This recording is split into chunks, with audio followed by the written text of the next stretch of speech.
Hey y'all, good evening, or good afternoon, or good morning, wherever you are. Thank you for joining me, Dorothea, on Through an Orthodox Christian Lens. I have a few stories to share with you, a couple of videos about having done this, read this article to you yesterday from the Gray Zone about what was going on behind the scenes at the Trump administration and regarding Charlie Kirk's feelings about Netanyahu. I just wanted to share some videos on this subject. So let me, actually I'm going to have to go to another video. I have so many videos up. In 1 minute, let me bring it up here.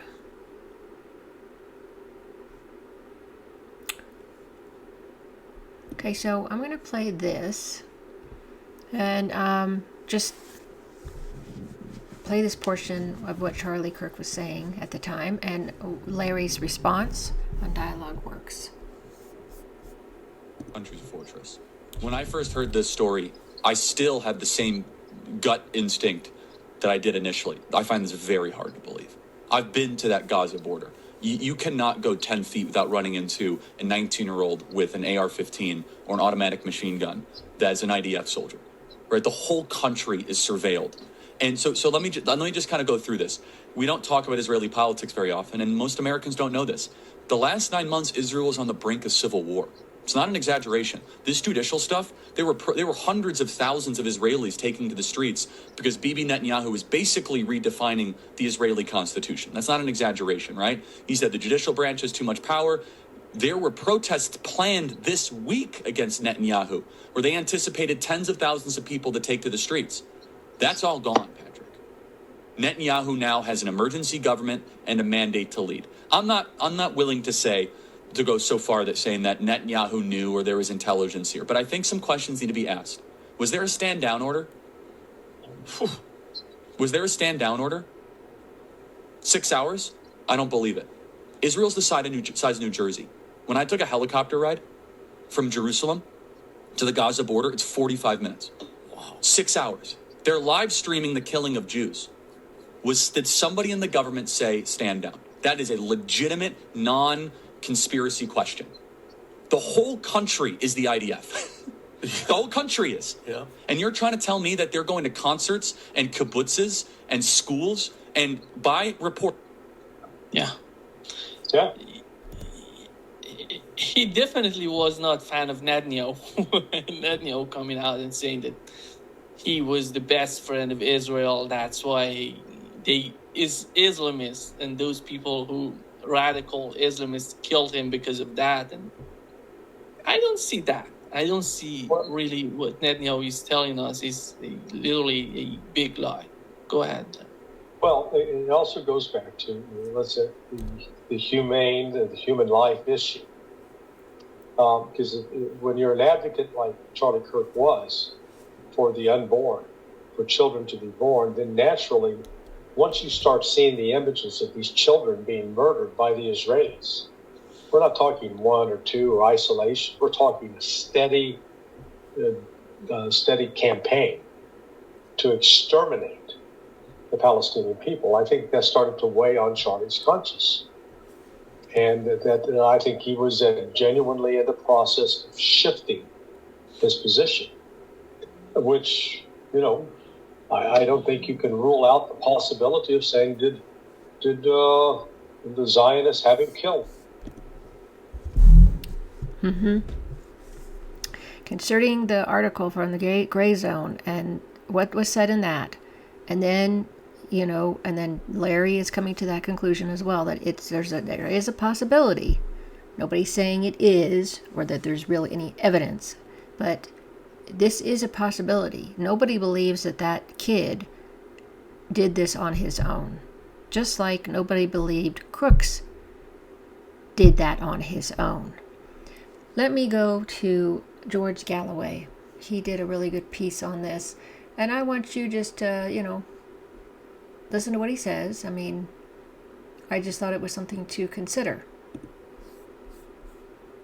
There's lots of forensic and circumstantial reasons for believing that the fella they've got under arrest, who the governor of Utah recently, in the last hour or two, pointed out has not confessed to the murder of Charlie Kirk. Therefore, he's the alleged murderer of Charlie Kirk. There's many questions which I and Jackson Hinkle and Chris Hedges will all be probing over the course of this show this evening. But some of them are such a standout, I really should mention them in the monologue. You see, when I look at the face of the man going up the stairs without a rifle, and I look at the face of the guy, the patsy, who had his father turn him in, his father, a right-wing Republican MAGA donor, turned him in, said that he confessed, though the youth is now denying that. When I look at the two faces, cheek by jowl, juxtaposed, I very, very much doubt whether these two faces are the same. When you discover that the fella who we are told is the killer was receiving visitors with out-of-state plates in the weeks before the events at the university in Utah, when you look at the not one but two decoys that emerged from the crowd in the tumult after the foul assassination, one of them, Zin, a Zionist Jew, saying, I did it, shoot me. The same man who was convicted under the Terrorism Act for falsely claiming that a marathon was going to be bombed in the aftermath of the horrific crime that took place at the Boston Marathon some years before. The same man, Zin, who says he was an eyewitness to the horrific terrorist attack on 9/11, coming under, as it is, increased scrutiny all the time. When you wonder why, in all of Utah, not even 1% of the population is Jewish. Scarcely more will be identifying as Zionists. That of all the gin joints in all the towns in all the world, Mr. Zinn happened to walk into Charlie Kirk's event, and when Kirk was assassinated, claim that he was the assassin and invite people to shoot him. When you consider the questions over the gun, the questions over where the gun was procured, the questions over whether Discord did display what the government in the US claims that it displayed, but which Discord denies ever appeared on their platform. When you discover that the bodyguards that were guarding Charlie Kirk were all of them involved in the most bizarre baseball-style hand signals in the literal seconds before the fatal shot was fired. When you consider the implausibility of this runt Robinson having scaled a drain pipe, changed his clothes, picked up a rifle someone had dropped for him that presumably he'd never fired before, and with one single shot pierced fatally the vital organ in the throat of Charlie Kirk. When you consider the photographs, video of somebody running with a handgun in the crowd, handgun out in the crowd in the immediate aftermath of the event. When you consider the drone which passed over the murder site within 30 seconds of the fatal shot being fired, when you recognize that Israel had motive and that Israel had the means and that Israel had the opportunity, you realize that there's every reason to suspect the hand of Israel in this crime. As it happens, I myself don't believe that they were responsible for the murder of Charlie Kirk. I'm merely saying that you'd be a fool not to entertain the possibility that they were. Before I go into who I think is responsible, let me reiterate a point I made a few weeks ago, which some have difficulty understanding and others have difficulty accepting. I believe that to pose the United States and Israel as alternatives in anything, in everything, is to entertain a false dichotomy. You see, for me, America is Israel, and Israel is America. Okay, well, it's interesting because St. Paisius basically said that everybody was going to be following the J's of America against Russia. I don't know if you remember that from the video I shared of him, his prophecy, his prophetic words on World War III and all that, and that was part of it. So it just came to my mind when George said that. I'm going to share one more video with regard to this particular subject. And it's Candace Owens speaking here that I watched yesterday. It was moving, but it's important to know her relationship with Charlie. Charlie and I fought a lot of battles together. I mean, of course, who could forget the infamous day that we got chased out of a Philadelphia restaurant by Antifa, and they threw water and they threw an egg on Charlie. We were just amazed at how quickly they had assembled once they found out what restaurant we were at. But I want you to watch him here, like, even in this moment of shock and adversity, he finds a reason to smile, and it's incredible. Take a look at this.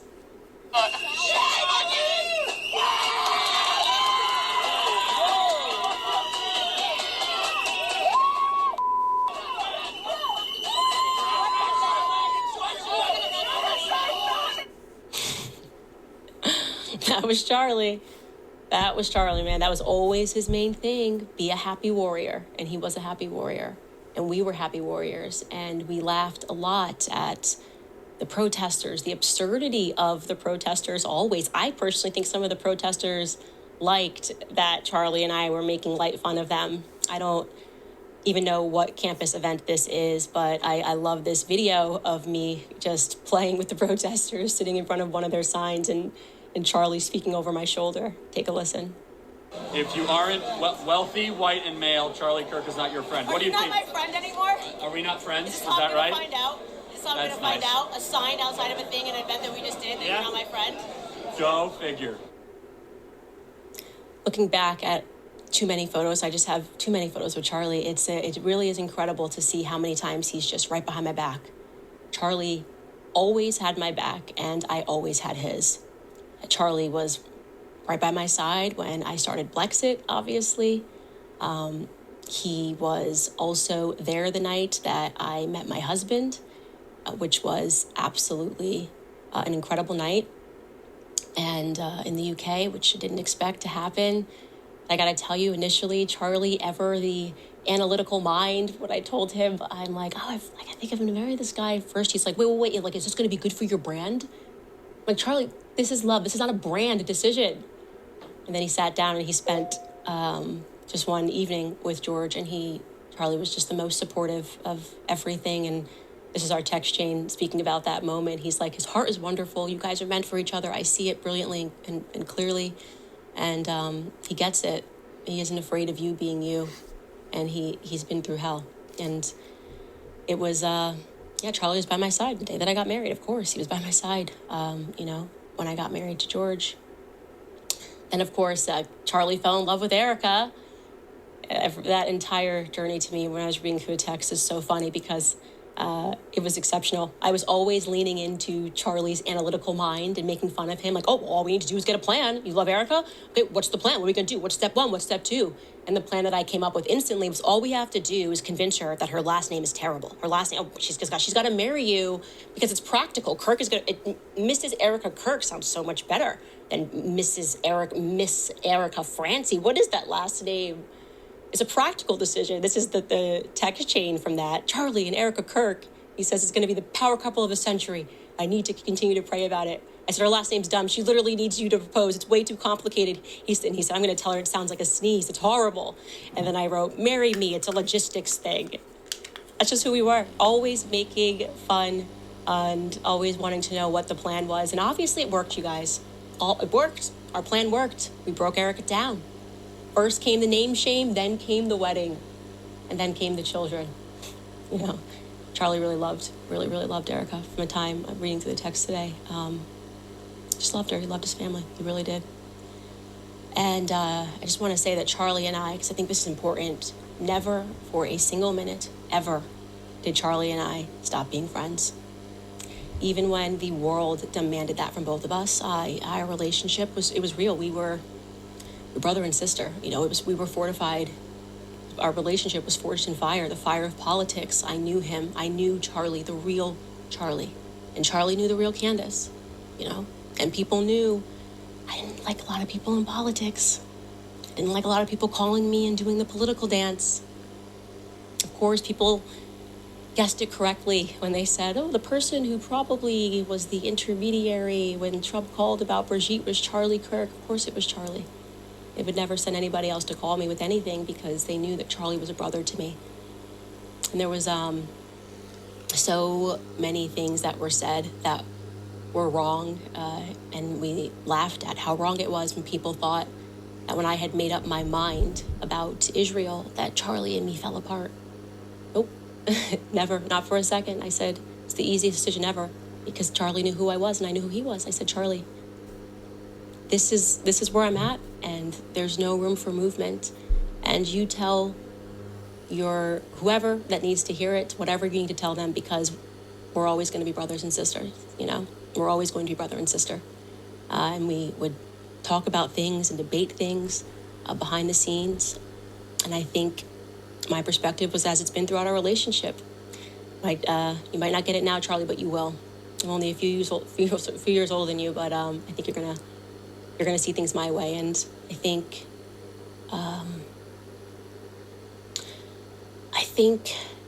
in the end, Charlie was going through a spiritual transformation. I don't think it, I know it. He was going through a lot, and there was a lot of pressure. And it's hard for me to watch the people who were pressuring him, just say the things that they're saying. There's something about it that just feels really fake to me. And they would have allowed him to lose and wanted him to lose everything for changing or even slightly modifying an opinion. And then to see them doing what they're doing today, it's hurtful to me. It's very hurtful to me. But I don't want today to be about anything other than you guys knowing that Charlie really was an amazing person.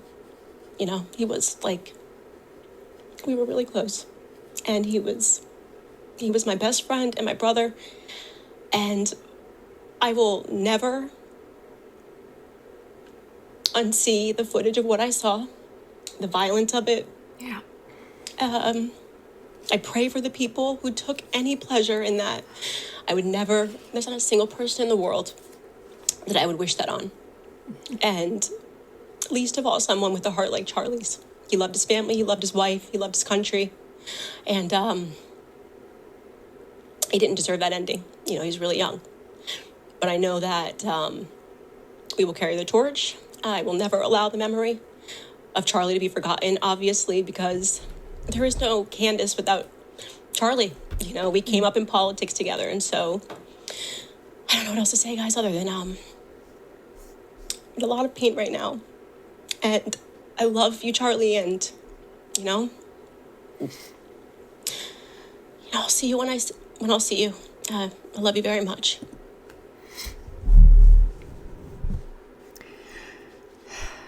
Yeah, I watched it last night and I was in tears. It's a very moving piece. You can see the relationship was really, very genuine, very real. And I watch Candace once in a while, not always. I don't agree with her on certain things, but this was a beautiful tribute. And you really got to see what Charlie was like through her eyes.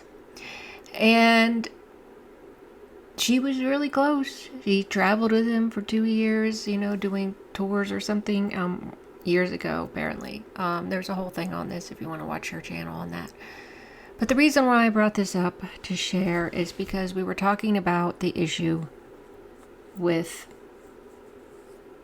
I'm just going to call them Z's now for the ZIONISTS. I'll just say the Z's, because there's a post on her X account, a couple of them. There was a few I saw last night, and I'm going to share them with you. She says, Charlie Kirk was fighting with some very powerful billionaires that he took money from over things he was discussing. Now, we know this through the Gray Zone report, the article I shared with you yesterday. The pressure on him was immense over the last 2 weeks. The truth will be revealed, the messages will be leaked, and the movement he built will rise up. Then here I shared Max Blumenthal's quoting what she'd said, all lies will be revealed. And this Oren Barksky said, your day will come. And that's really chilling and horrible. And this man is a Z. And I think he's an Izzy as well. I can't bring it up there, but I'm pretty sure that's what he is. And you see, Max says they're not hiding it.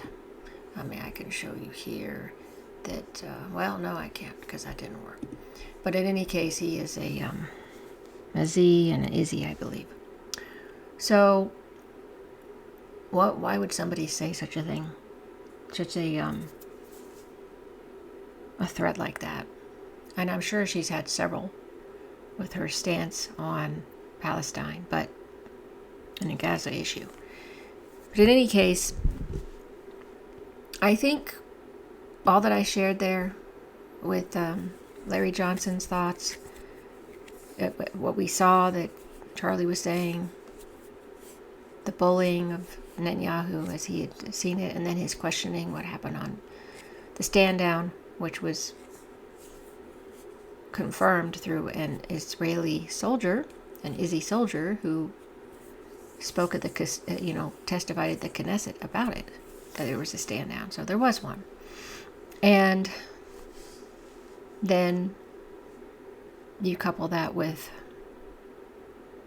well, just the state of Izzy's, the Izzy government and how they are and how they're in 7 wars and how they easily assassinate leaders and of other countries without any, impunity.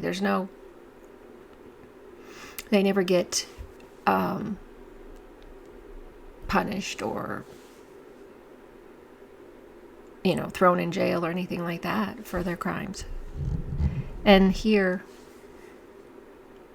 you see how this one person is talking to Candace. So anyway, lots there. I just wanted to share my thoughts on that. Hopefully, it's something to consider. As I said, there's no evidence. Although I don't think there will be any if it goes down that path. It'll be hidden, scrubbed, whatever you want to say. That's usually the case for anything that has powerful people in it. Anyway, thanks so much for watching. Thanks so much for following my channel. Until next time.